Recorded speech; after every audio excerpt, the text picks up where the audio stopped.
Terima kasih Kang Halim atas respon dan izinnya. Insya Allah nanti kalau ada pertanyaan saya akan bertanya. Sekali lagi terima kasih. Wassalamualaikum warahmatullahi wabarakatuh.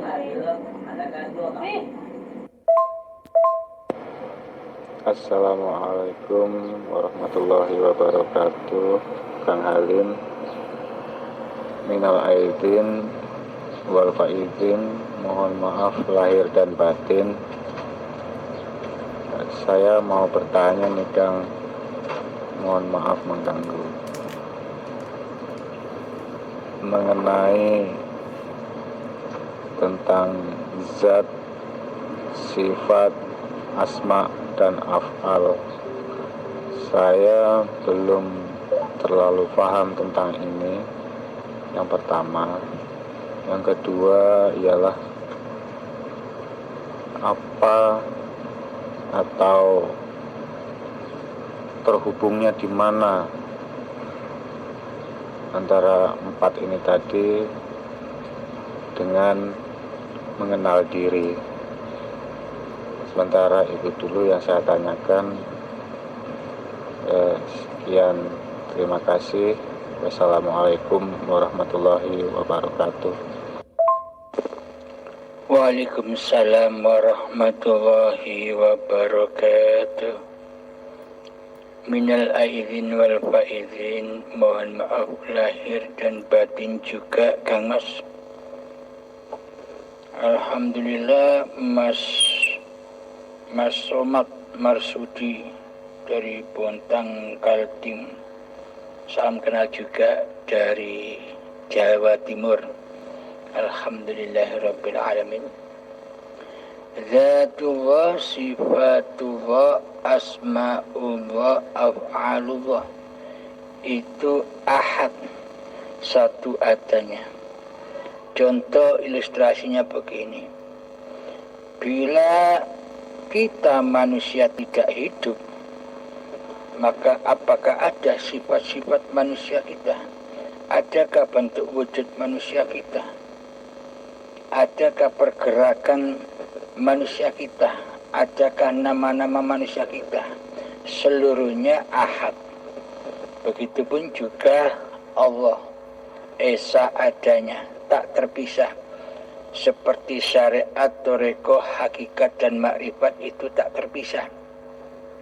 Maka dari itu syariat-syariat yang kita kerjakan selama ini, sempurnakanlah thariqah, hakikat dan ma'rifatnya, agar seluruhnya esa kembali ke alam lillahi ta'ala. Selama ini ketika kita masih merasa bersyariat, berarti yang nyata, yang wujud, yang hidup di dalam diri manusia ini kan masih teraku-akui oleh manusianya, oleh hambanya lah yang hidup, hambanya lah yang wujud, hambanya lah yang berkuasa, nama hambanya lah yang berkuasa atas hidup. Akan tetapi bila kita mau masuk lagi ke dalam Islam, yakni secara sempurna, karena ini wajib hukumnya, karena Allah perintahkan di dalam firman-Nya, ya ayyuhalladzina amanu, wahai orang-orang yang beriman, udkhulu fis-silmi kafah, masuklah kalian semua ke dalam kepasrahan yang sempurna. Aslam silmi itu pasrah, kepasrahan, keselamatan yang sempurna. Agar kita dikatakan benar-benar bertuhan kepada Allah, yakni lillahi ta'ala. Mari kita coba cek bersama. Ketika selama ini kitalah yang merasa sebagai pelaku di dalam syariat, tolong dicek hati kita. yang ada, yang wujud, yang hidup itu Tuhan, itu Allah sebagai pencipta diri manusia kita.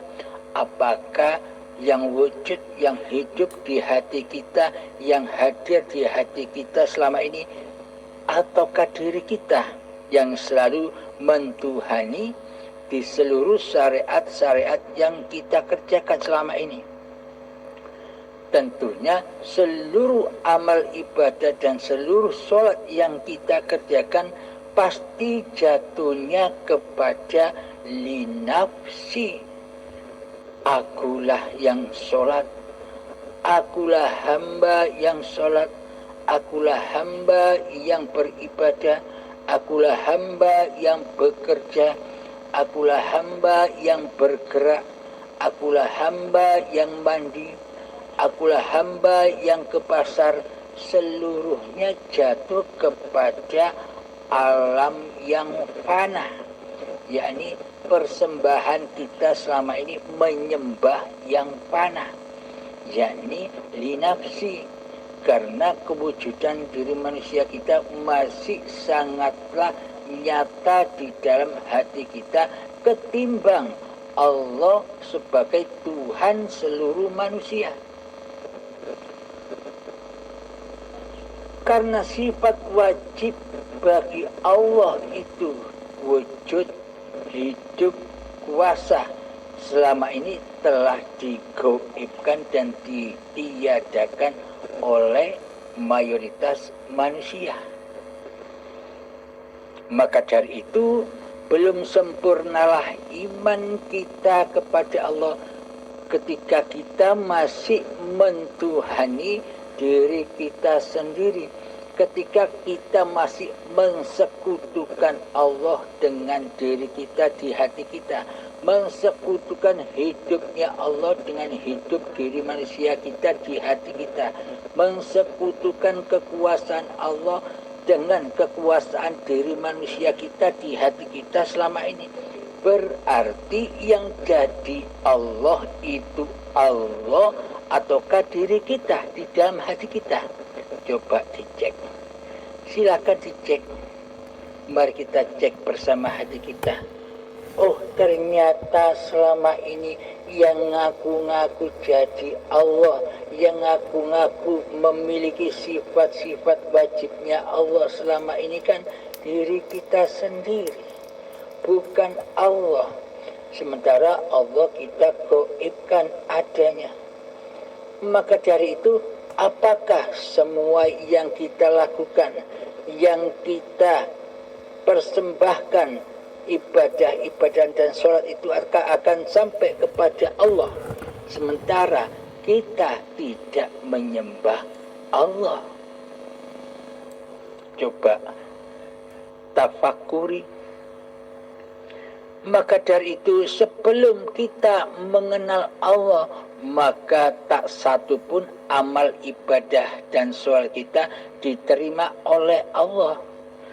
Mana mungkin Allah menerima amal-amal manusia yang tidak menyembah dan mengabdi kepada Allah, melainkan mensekutukan Allah dengan dirinya selama ini.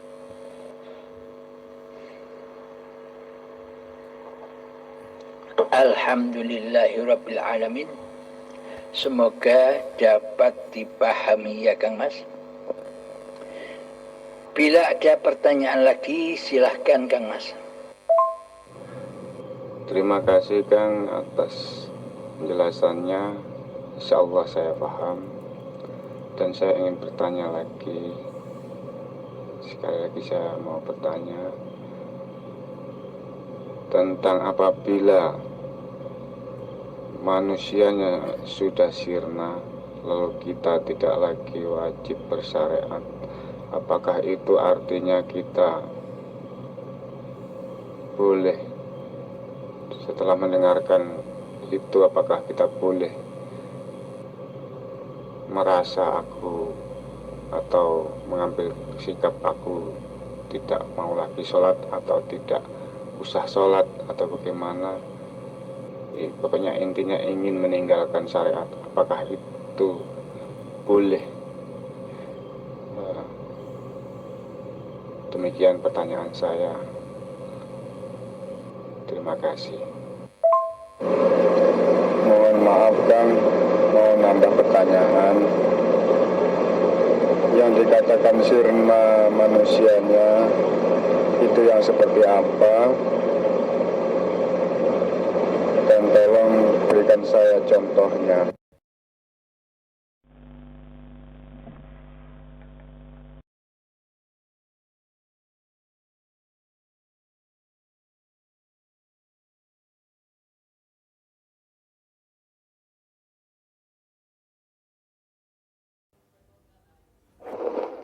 Alhamdulillahirrabbilalamin.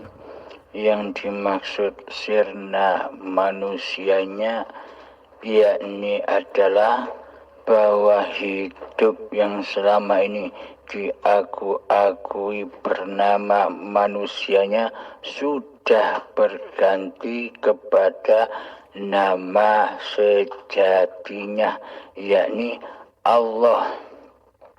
Ketika nama manusianya muncul menguasai hidup lagi, usirlah, hilangkanlah, panahkanlah, hancurkanlah lagi. Muncul lagi nama manusianya menguasai hidup, usir lagi.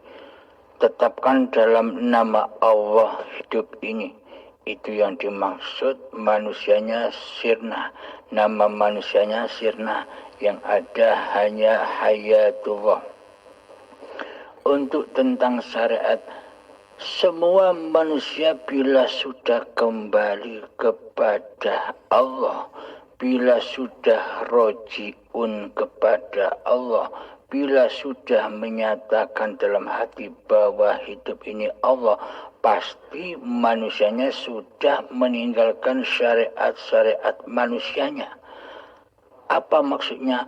Dulu ketika kita masih merajai, menguasai hati, sehingga hati, nyawa, jiwa, roh ini bernama manusia kita, kita yang merasa bersyariat, kita yang merasa sholat, kita yang merasa ibadah, kita yang merasa kerja, kita yang merasa memasak di dapur, kita merasa pergi ke kantor, kita yang merasa naik sepeda dan sebagainya.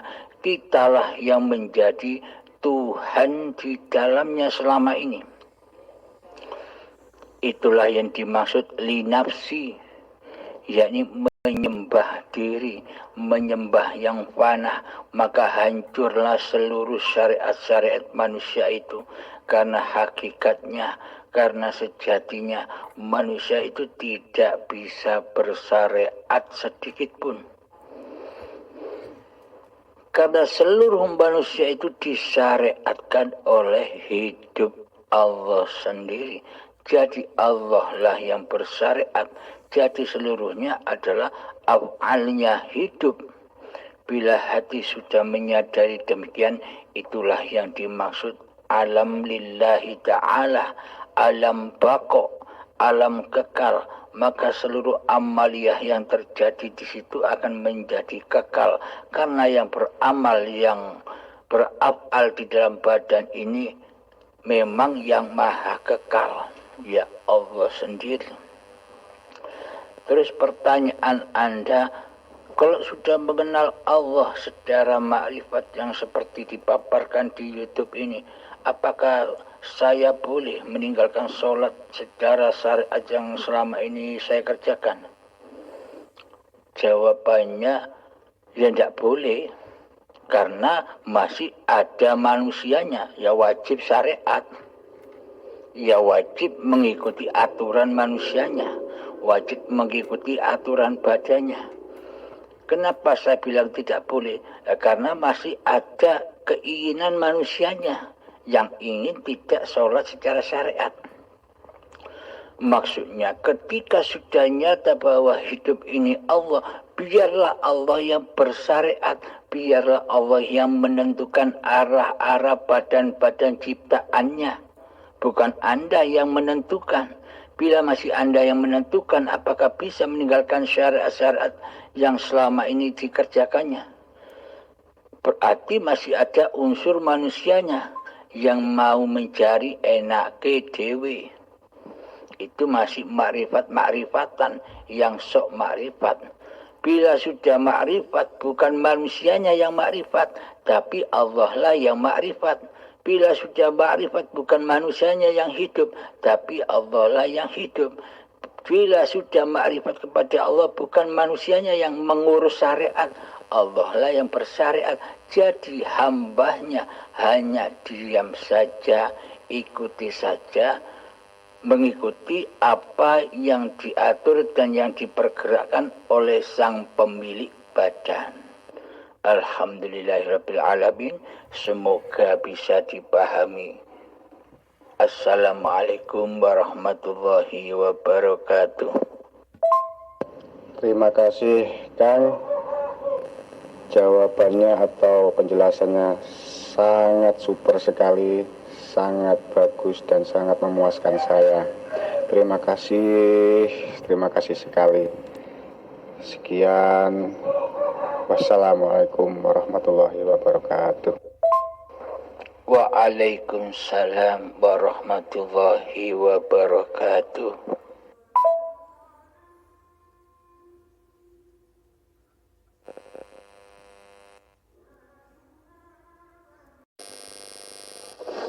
Assalamualaikum warahmatullahi wabarakatuh. Bismillahirrahmanirrahim.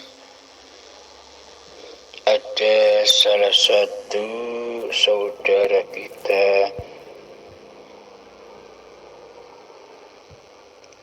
yang bernama Endang dari Tangerang bertanya,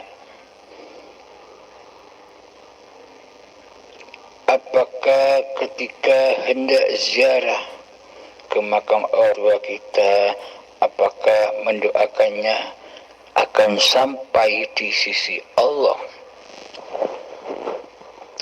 Ya, menurut syariatnya ya sampai. Menurut syariatnya kan sampai.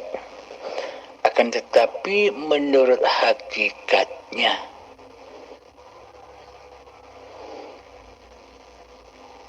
yang mendoakan dan yang didoakan semua perannya Allah, perannya hidup.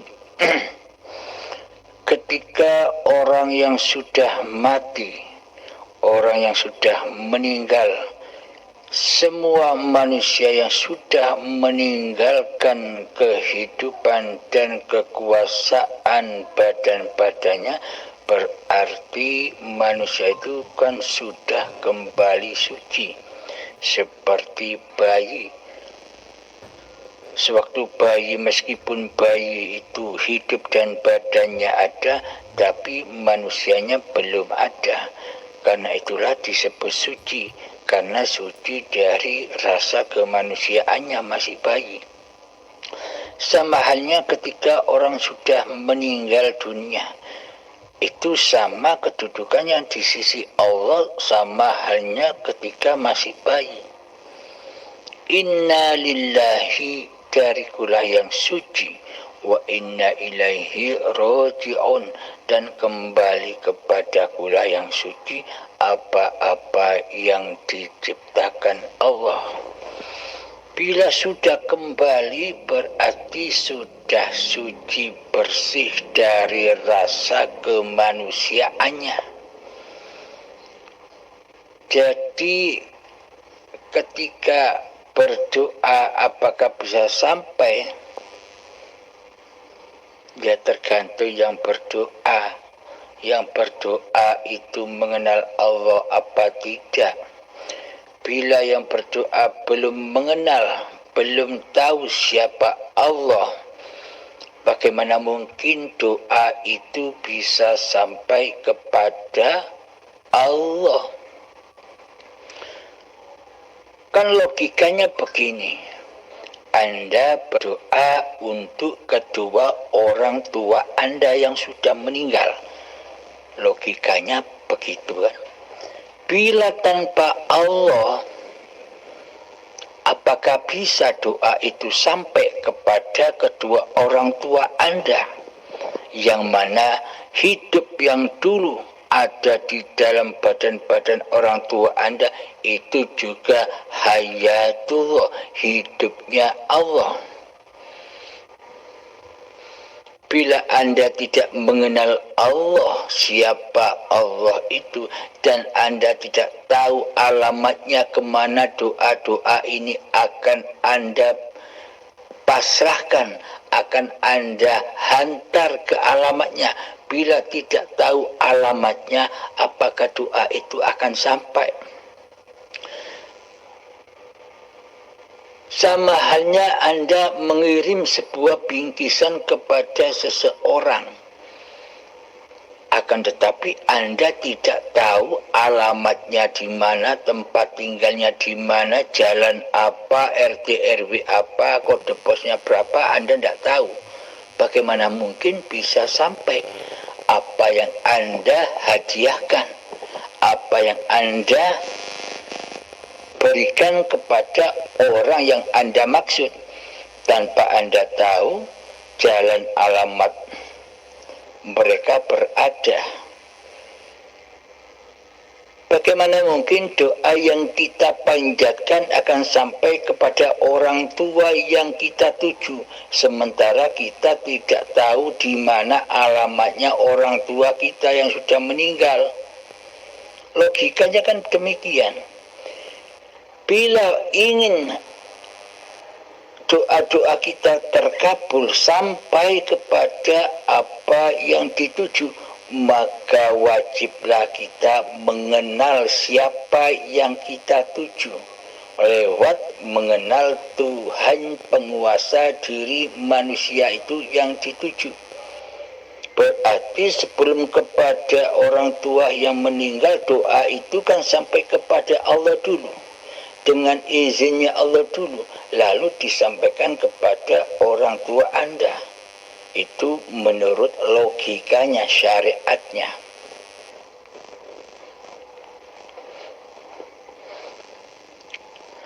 Nah, semoga Anda bisa memahami kiasan ini. Semoga Anda bisa memahami ya kiasannya ya. Anda artikan sendiri. Terima kasih. Assalamualaikum warahmatullahi wabarakatuh.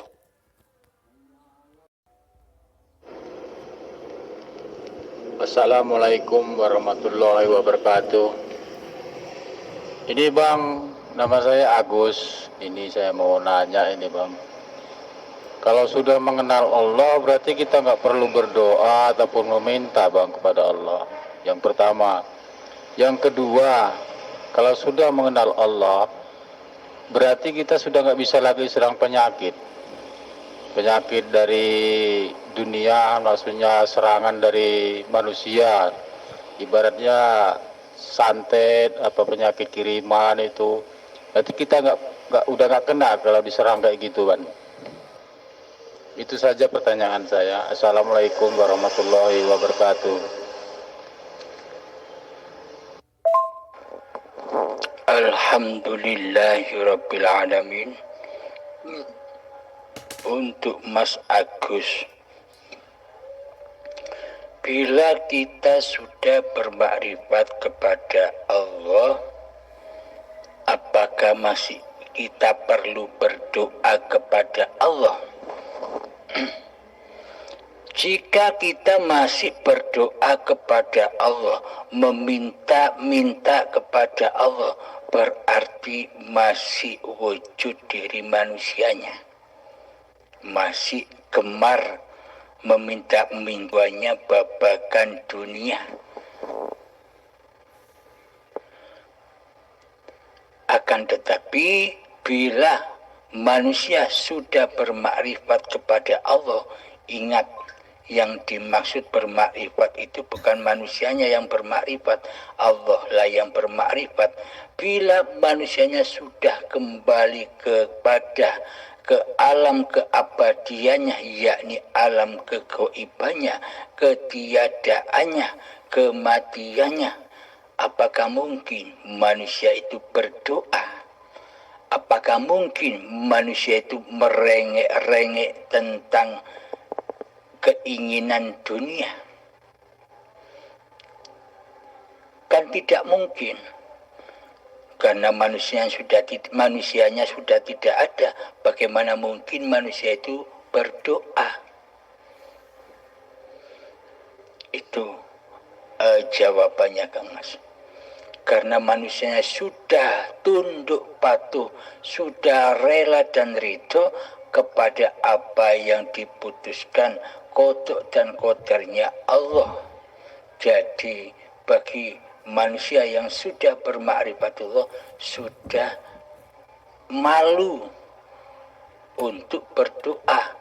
Apa yang diinginkannya sudah tercapai, apalagi yang diinginkan, kecuali bersama wajhullah, bersama Tuhannya. Maka sudah tak ada cinta lain kecuali mahabbatullah di hatinya. Terus pertanyaan yang kedua, apabila manusia itu bermakrifat kepada Allah, apakah masih bisa diserang oleh manusia lain seperti santet, tenun dan sebagainya? Semua keadaan-keadaan yang dialami oleh manusia itu adalah ujian. Baik anugerah ataupun bencana yang dialami manusia itu adalah ujian bagi manusianya. Di dalam anugerah itu manusianya bisa berjumpa dengan Tuhannya atau tidak. Di dalam bencana itu manusianya bisa bertemu Tuhannya atau tidak.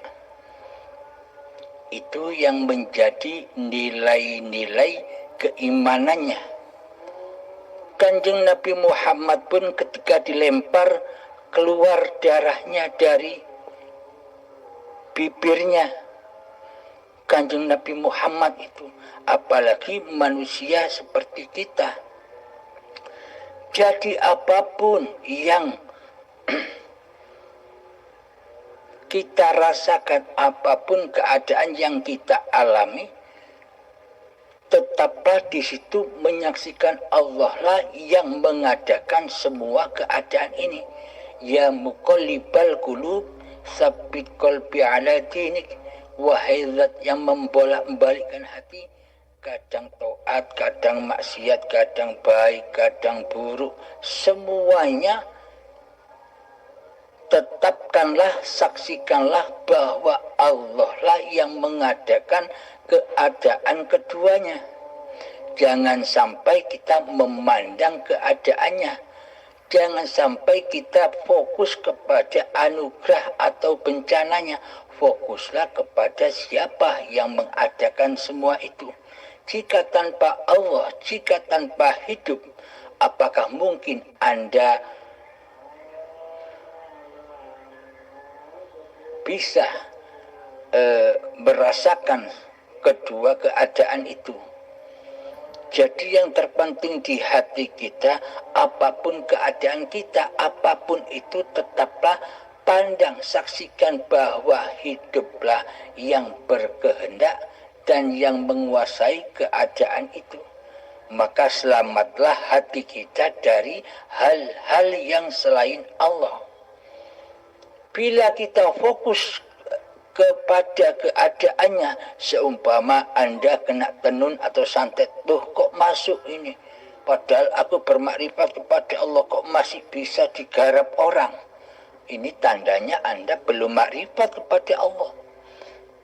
Masih nyata wujud kemanusiaannya yang mentuhani badan dan hidup ini. Namun bila sudah nyata bahwa hidup itu Allah, pasti insya Allah Allah akan menjaga dari hal-hal yang mana bisa membahayakan hamba-hamba yang dicintainya. Maksudnya bukan manusianya loh yang makrifat loh ya. Bukan manusianya. Tak satu pun manusia bisa bermakrifat kepada Allah kecuali Allah sendiri yang bermakrifat. Maksudnya ketika manusia sudah kembali ke alam ketiadaannya, insya Allah tidak akan merasakan apa-apa yang terjadi dalam keadaan kejadian apapun yang kita hadapi dan rasakan. Semuanya berpulang kepada hati yang mutmainnah, hati yang selamat memandang selain Allah. Jadi pandangan hatinya, saksinya hati tetap bahwa Allah lah yang berkuasa atas seluruh hamba-hambanya. Demikian Kang Mas. Assalamualaikum warahmatullahi wabarakatuh.